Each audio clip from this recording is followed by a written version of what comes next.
नींद एक तरह से आप ऐसे मान सकते हैं कि जैसे मोबाइल को आप रात में रिचार्ज करने पे लगा देते हैं और फिर दिन भर काम करता है, इसी तरह से बॉडी अपने आप को हील करती है, रिचार्ज करती है नींद के माध्यम से। वो बहुत महत्वपूर्ण है। यदि आप टहलने निकलते हैं, कम समय आपके पास है, तो 10 मिनट टहलने से या दौड़ने से अच्छा है कि आप स्टेप बाय दौड़ें। किसी भी महामारी की अगर बात करना चाहते हैं भविष्य में, वो भी रेस्पिरेटरी के माध्यम से ही होगी। जैसे रूप बदलते हैं वायरसेस, ऐसे ही हमें वैक्सीन का डेवलपमेंट करना पड़ता है।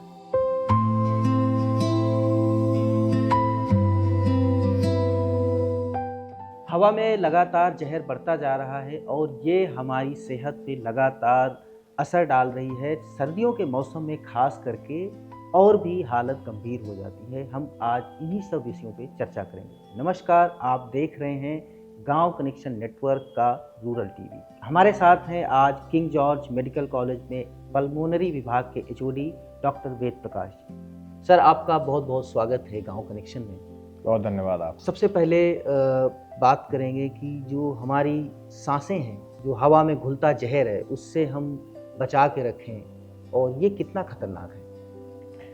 बहुत बहुत धन्यवाद मनीष जी। पहले तो मैं आपको धन्यवाद देता हूँ। गांव कनेक्शन लगातार सामाजिक सरोकारों से लगातार दो चार कराता है, सब लोगों को, जनता से जुड़े मुद्दों को कई बार रखा है और साइंटिफिक तरीके से, और जो जनता के लिए इम्पोर्टेंट हैं उन्हें लगातार आप लोग रखने की कोशिश करते हैं।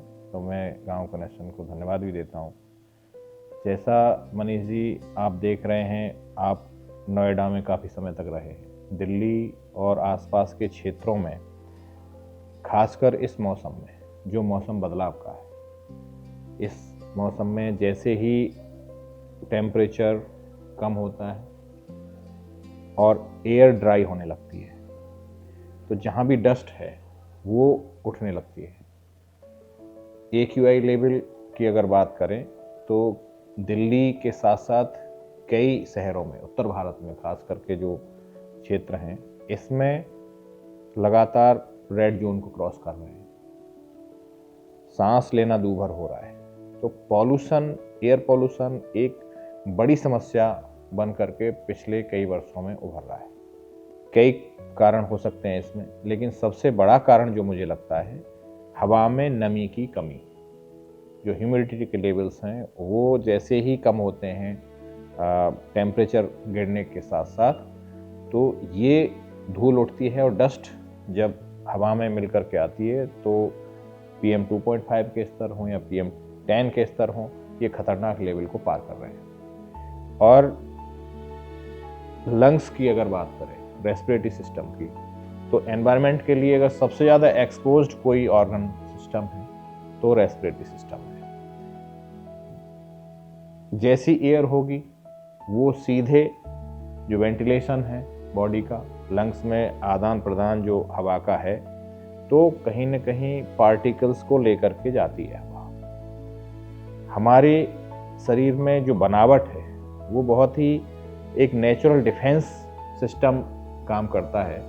अगर हम नाक से लेकर के और लंग्स की पूरी एनाटॉमी को देखें तो अपर एयरवे एक तो कर्व्ड है इस तरह से, और साथ ही साथ मॉइस्चर रहता है।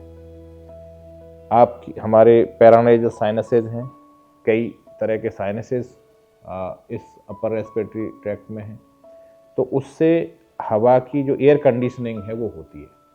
लेकिन जब बहुत ड्राई हो जाती है हवा, तो ये एक्लिमेटाइज करने में समय लगता है शरीर को, क्योंकि जो एनवायरमेंटल फैक्टर्स हैं ये सीधे अफेक्ट करते हैं लंग हेल्थ को और रेस्पिरेटरी ट्रैक्ट को। जैसे ही ड्राई होती है तो जो पार्टिकल चिपक जाते हैं नेजल कैविटी से लेकर के ओरल, ओरोफेरिंक्स और ट्रैकिया, ब्रोंकस और नीचे तक पहुंचने लगते हैं, क्योंकि ड्राई हो गया तो चिपक नहीं रहे, रुक नहीं रहे।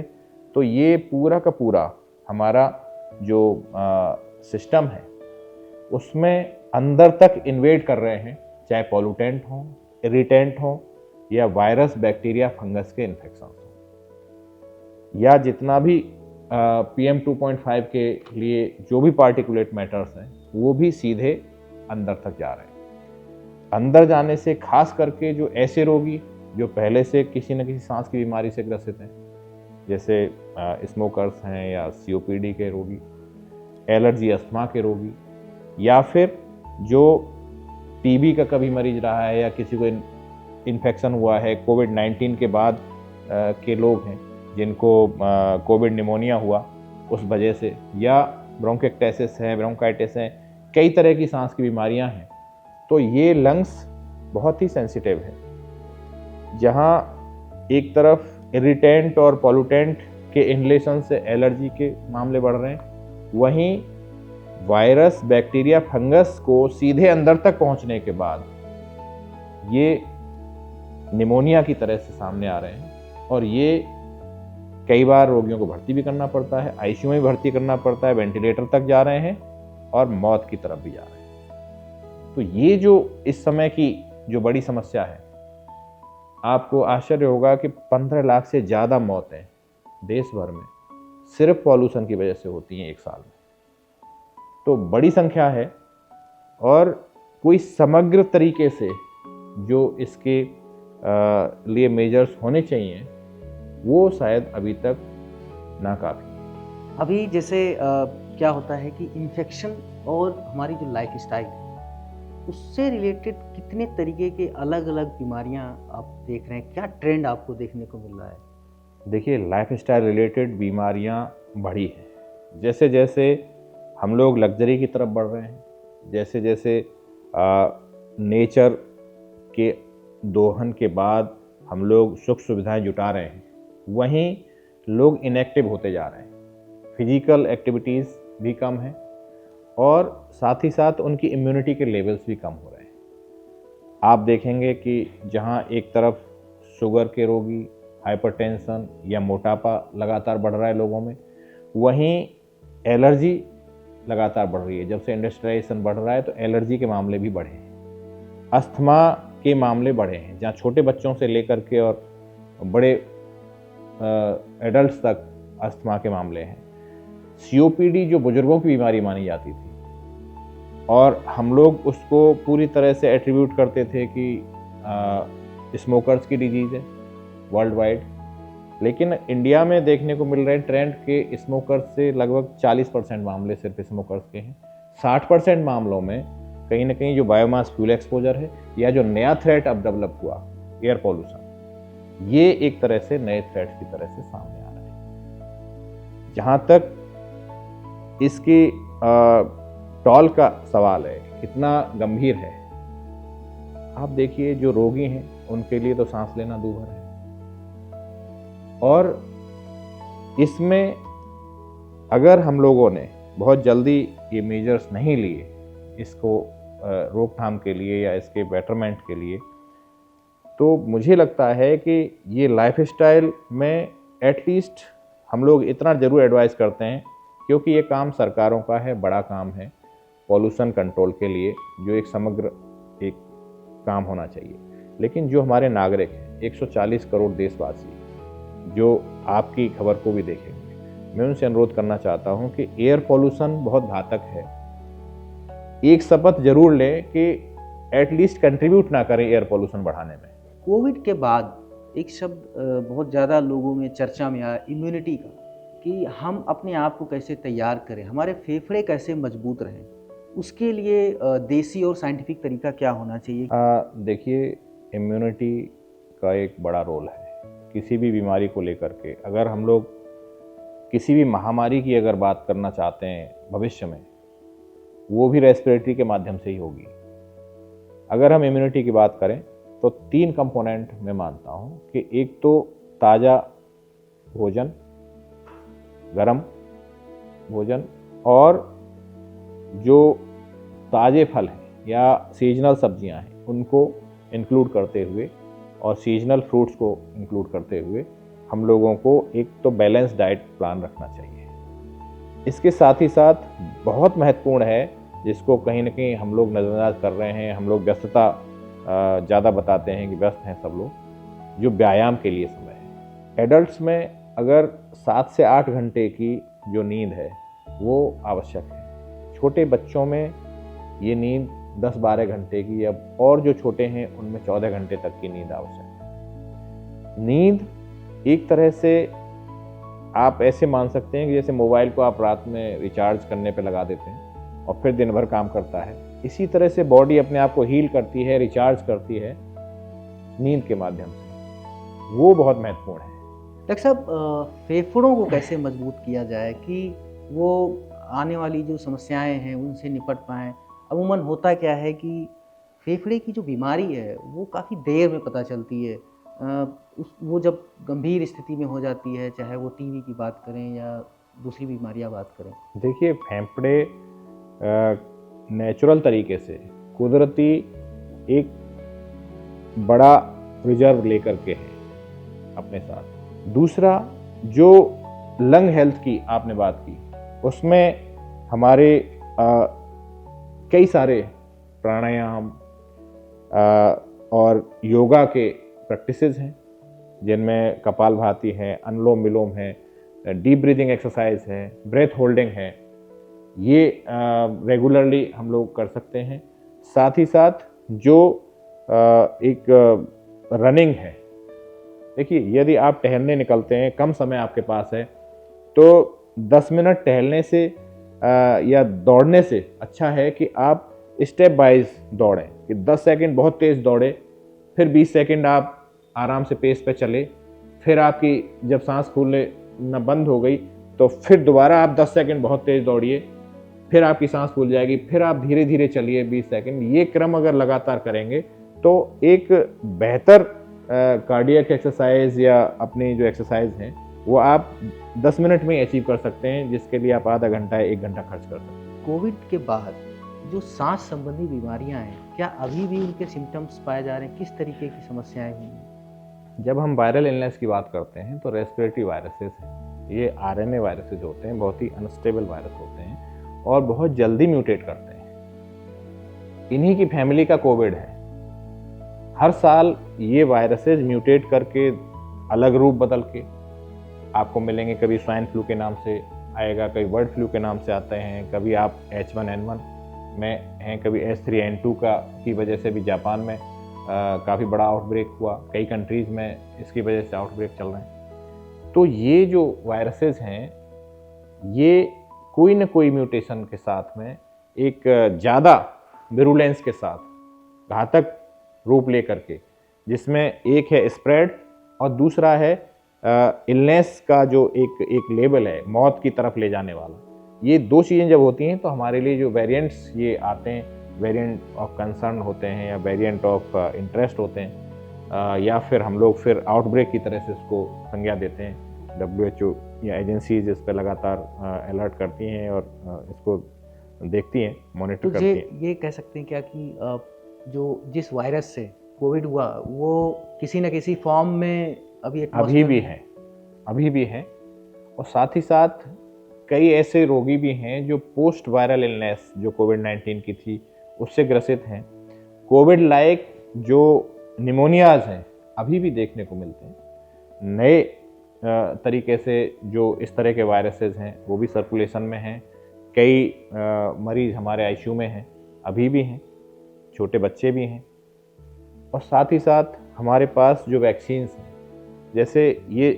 जैसे रूप बदलते हैं वायरसेस, ऐसे ही हमें वैक्सीन का डेवलपमेंट करना पड़ता है। इस साल जो वेरिएंट हमारे हैं उनकी वैक्सीन हम अगले साल देंगे। ऐसे ही हर वर्ष हमें इन्फ्लुएंजा की वैक्सीन देनी पड़ती है। निमोकोकल जो बैक्टीरिया है उसकी वजह से भी निमोनिया की बहुत बड़ी इंसिडेंस है। उसको कॉम्बैट करने के लिए हम न्यूमोकोकल वैक्सीन दे रहे हैं। वो 5 साल में एक बार देनी पड़ती है। ठंड के मौसम में या जब ये मौसम बदलता है, अस्थमा और खांसी, जुखाम, इस टाइप की कई सारी बीमारियां हैं जो जकड़ती हैं या बढ़ जाती हैं। इसका कोई प्रिकॉशनली कोई वैक्सीन होती है क्या? जैसे बाकी चीज़ों की आ गई कि अगर एक बार लगा लिया तो अस्थमा कंट्रोल में रहेगा, या अस्थमा नहीं है वो आगे ना हो, ऐसा कोई वैक्सीन आता है क्या? देखिए, इन्फेक्शंस के लिए वैक्सीन्स हैं बेसिकली। अगर आप देखें कि वायरल इलनेस की बात हुई वैक्सीन की, बैक्टीरिया के लिए वैक्सीन की बात हुई, जो एलर्जी के मामले हैं वो भी लगातार बढ़ रहे हैं और अस्थमा के अटैक भी किसी ट्रिगर की वजह से ही होते हैं।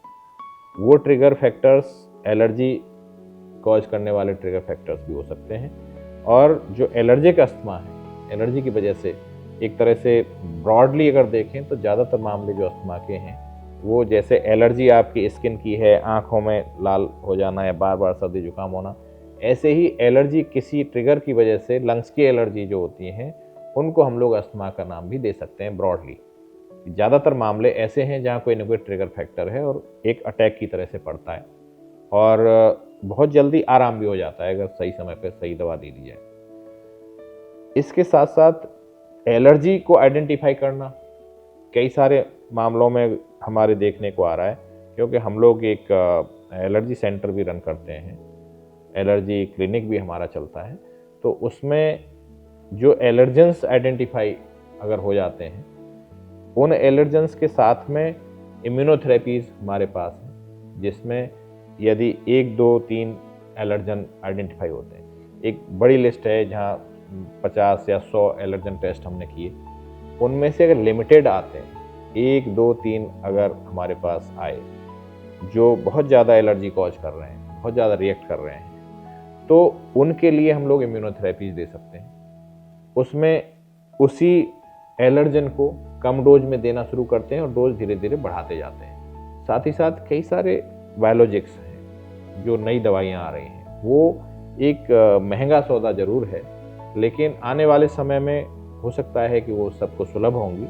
उससे भी काफ़ी मामलों में रेमिशन देखा जाता है कि जहाँ अस्थमा पूरी तरह से ठीक हो गया, ऐसे भी कई मामले सामने आते हैं। जहाँ बच्चों में अस्थमा है वो एज के साथ कई बच्चों में वो ठीक हो जाता है, ऐसे रेमिशंस काफ़ी कॉमन है।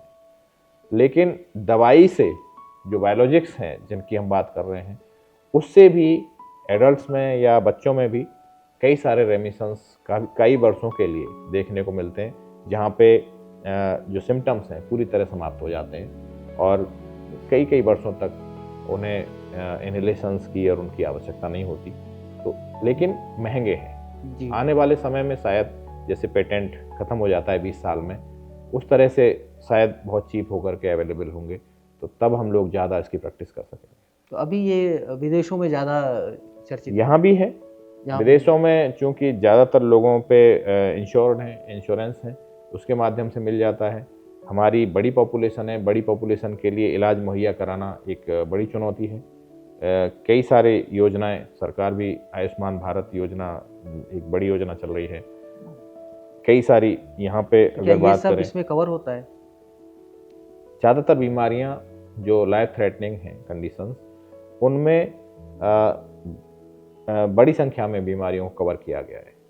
सर बहुत बहुत शुक्रिया हमसे बात करने के लिए। तो ये डॉक्टर वेद प्रकाश जी हमारे साथ थे और इन्होंने काफ़ी अच्छी जानकारियाँ दी और ख़ास करके क्योर से ज़्यादा प्रिवेंशन की बात कर रहे थे कि कैसे लोग अपने शरीर को, अपने फेफड़ों को, अपनी सांसों को दुरुस्त रख सकते हैं, स्वस्थ रख सकते हैं। तो ये एपिसोड आपको कैसा लगा हमें कमेंट करके ज़रूर बताएं और आगे किस बीमारी के बारे में हम किस डॉक्टर से बात करें या कौन सी जानकारी लेके आएँ, इससे भी हमें अवगत कराते रहें। देखते रहें गांव कनेक्शन।